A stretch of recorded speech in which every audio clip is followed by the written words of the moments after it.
Time. It can seem to move slowly, but is often perceived as passing quickly. With time, change inevitably occurs. Change that is positive, change that is negative, and change that seems beneficial, yet may actually be harmful. Time obscures the past, hiding truths from future generations. But if a ministry is truly guided by God, how can it be affected by time? We'll cover how the devil over time twisted InterVarsity from an organization promoting truth to the abomination it has become today.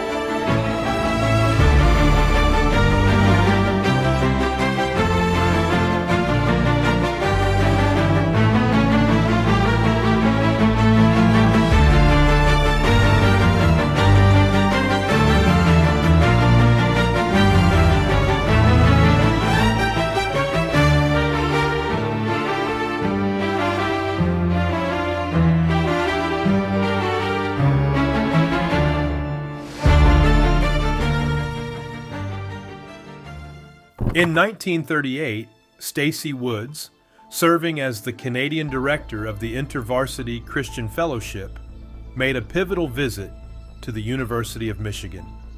This visit led to the establishment of the first U.S. chapter of IVCF, marking a significant milestone in the organization's growth. By 1941, InterVarsity Christian Fellowship USA was officially established, with Woods taking on the role of its first Secretary General.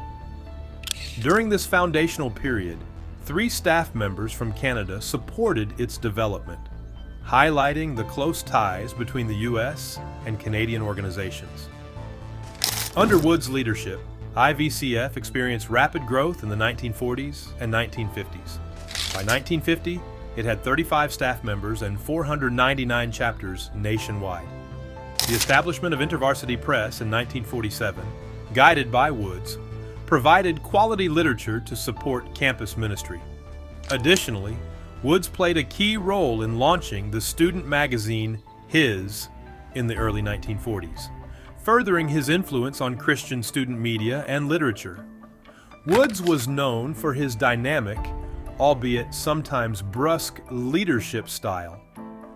He challenged the anti-intellectualism prevalent in conservative American Christianity by promoting thoughtful engagement with faith in academic settings. This approach helped foster a culture within IVCF that valued intellectual engagement with faith, distinguishing it from other evangelical movements. Robert Finley was hired immediately after college in 1945 by Stacey Woods, founder of InterVarsity.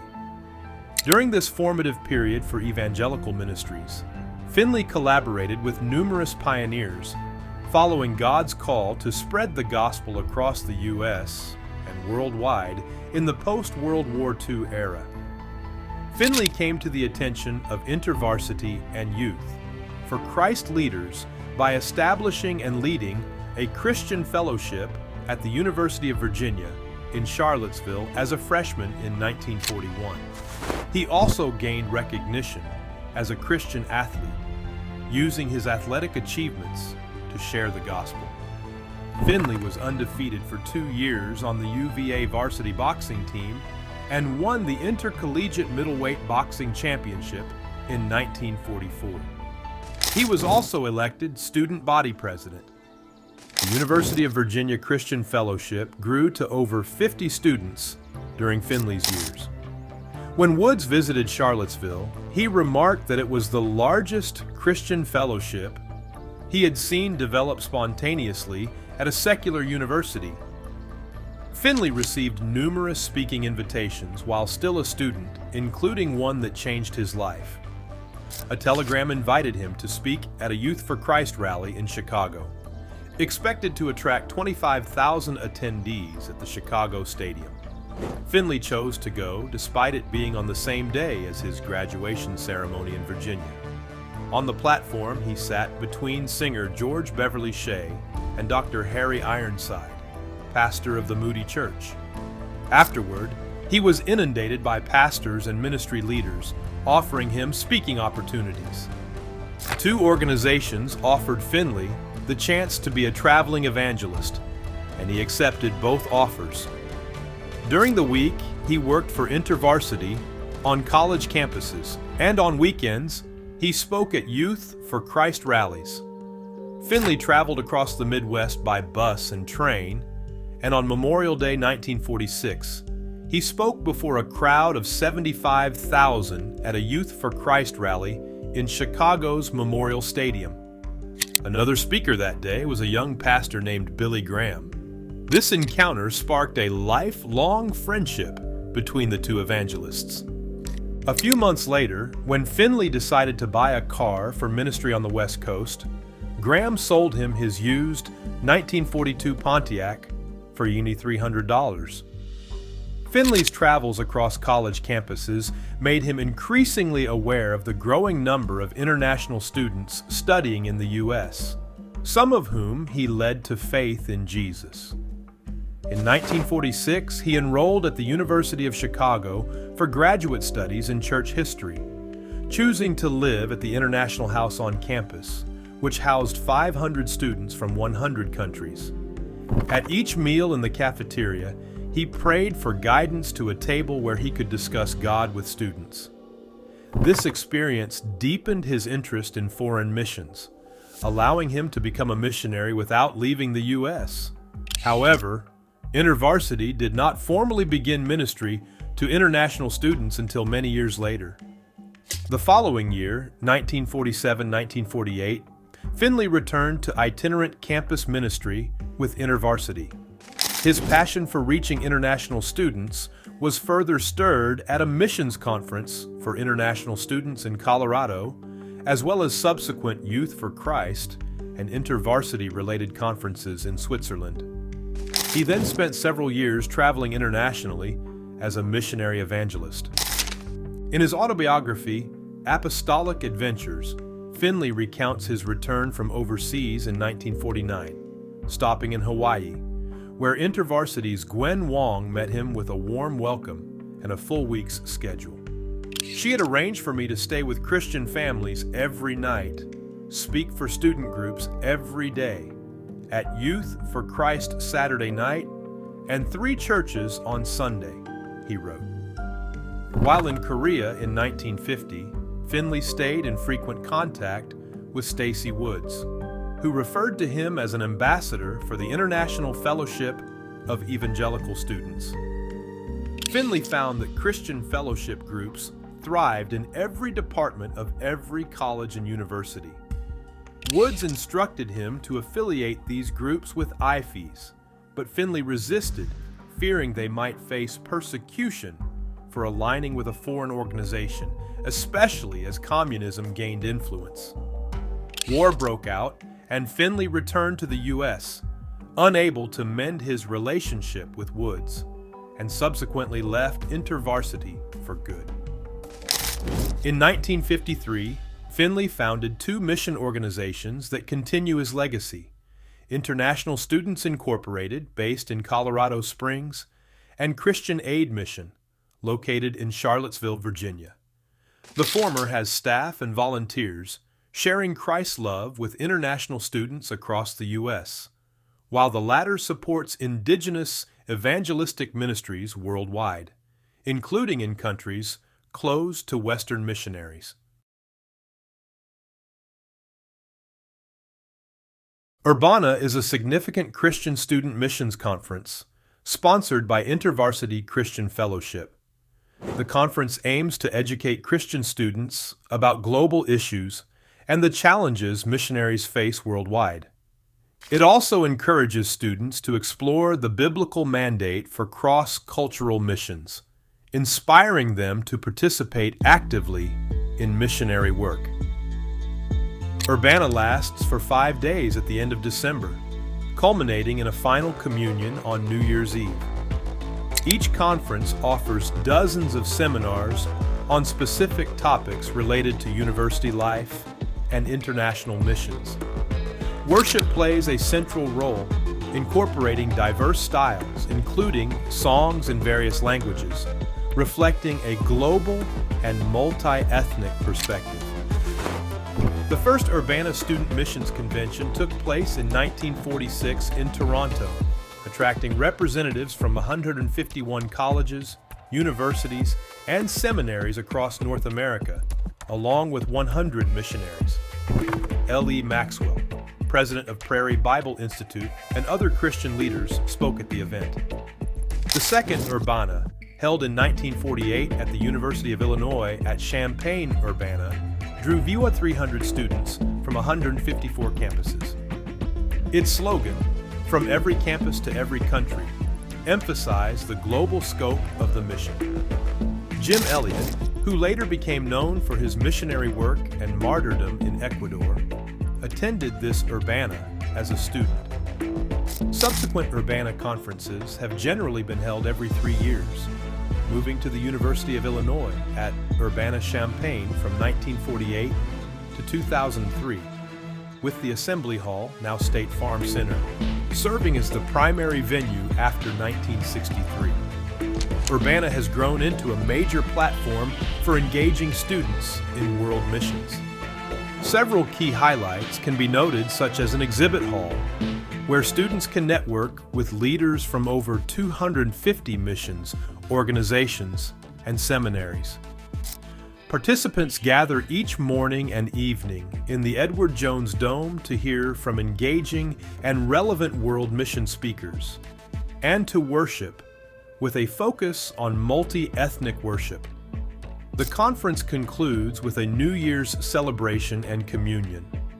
Throughout the conference, students can choose from a variety of seminars and tracks that focus on specific topics, such as business, technology, global issues, healthcare, justice, proclamation, and world religions. These tracks allow students to delve deeper into topics of interest, complementing their Urbana experience by focusing on specific issues during the afternoons. Additionally, Bible studies are available for participants. The first Urbana was held in 1946 at the University of Toronto in Ontario, Canada. 151 colleges and universities, along with about 100 missionaries with their students and all of that. The next one was held in 1948 at the University of Illinois at Champaign, Urbana. Jim Elliot was a student, the missionary that gave his life in Ecuador. Billy Graham was the keynote preacher that year, and he was a fixture for many years to come. 1954, it jumped to 2,000 students, 260-some colleges. A.W. Tozer and Alan Redpath were speakers. 1957, there were 3,500 students with Billy Graham and Donald Barnhouse and Harold O'Kegna, some great writers from my library as well. 1976 grew to 17,000 students. John Stott, and they added Elizabeth Elliot that year as a speaker. Should be a fixture for many years to come. In 1979, more students than they could accommodate. They featured John Stott, Billy Graham, Elizabeth Elliot, Louis Palau, and many others. And that's really the formative years of the Urbana movement. The Urbana meetings actually began in the area here in which I live. Prominent simply because it's so large. It draws such a crowd. They meet every 3 years. Next meeting's in 2025. They advertise worship, dynamic Bible teaching, and eye-opening stories. Now, I found the eye-opening stories phrase to be an interesting part of the advertisement. And InterVarsity began, I think, probably with some very good motivation. If you read their doctrinal statement, it's still their doctrinal statement. It's pretty good. I think their intentions were to, as they say they are, to have this real impact on college students in the formative part of their life, taking the message to college campus. But they were not tied to local church. They were not tied to a specific Bible. And no matter how good your intentions are, those things will come back to haunt you. I'm not disputing their intentions or some of their early workers on college campus or what they tried to do. Urbana was simply their meeting when they would try to get all of their different groups coming together. And they have, I think, 772 right now chapters in the United States. And that's a lot of folks and a lot of influence. And I think I read somewhere they had 34,000 students enrolled in their program. And they would have a meeting every 3 years. And it was large. And the very fact that it was large gave it influence. It drew people to want to be part of it, to take a look at it, to have an influence on it. And a result, 34,750. I'm seeing the number right now that are enrolled this year or this last year in their programs. And just having that many college age young people together is dynamic. It's exciting. It's interesting. But here was the weakness, and I've seen it with individuals. I've seen it with other campus groups. You get on a college campus, and folks very quickly. I've had people tell me that they could not attend independent Baptist churches while they were living on campus because no one would accept the idea that you couldn't have women preachers, or that homosexuality was sin, or all these popular things, and the pressure to give in to that was huge. I don't know what the early years of Urbana were like, but as it has gone on in more recent years, more recent meetings, it has become more and more, as InterVarsity in general has, an example of what I call left-wing evangelicalism. They had to adopt the programs and ideas that are popular on our college campuses today because they can't go against the current. It runs against their concept. And I would say this to about every religious group in every part of church history. You have to have one of two philosophies: infiltration of the world or separation from the world. And you see all throughout church history, groups they're separate from the world, they're unique, they're distinct, and that is part of their message and their impact on people. But as time goes on, the pressure is not to be separate and distinct. It is to infiltrate the world and let the world infiltrate you. And I've known many people who've gone through that process. And I think often with the most sincere intentions that we can reach more people for Christ if we're more accepting and they don't see this difference in us. I think it's absolutely wrong, but I'm not questioning the sincerity of the beginning of those ideas and those movements. We want to reach people for Christ. I'll commend InterVarsity for going out into the marketplace of ideas and trying to put things in front of people and try to have that impact. But again, they weren't tied to a church. They weren't tied to an accurate Bible translation. The pressure to be popular, at some point fairly early in their existence, they abandoned the idea of separation for the idea of infiltration. And that is just absolutely manifested in large numbers in Urbana. And then this mentality exists. Nobody's got crowds like us. We must be right. We've got the biggest group. We've got the most excitement. And unfortunately, I can see that infiltration idea in lots of other folks besides InterVarsity. But they have certainly exemplified that. They've exemplified it in Urbana. They've exemplified it in InterVarsity Press. I'm sure it's exemplified in many, if not all, of their on-campus programs. And so there they are. I'm sure they have some eye-opening stories. But what they need more than anything is a distinct, accurate Bible and understanding of the role that the local church plays. And sometimes they not only do not emphasize the role of the local church, they take the place of the local church.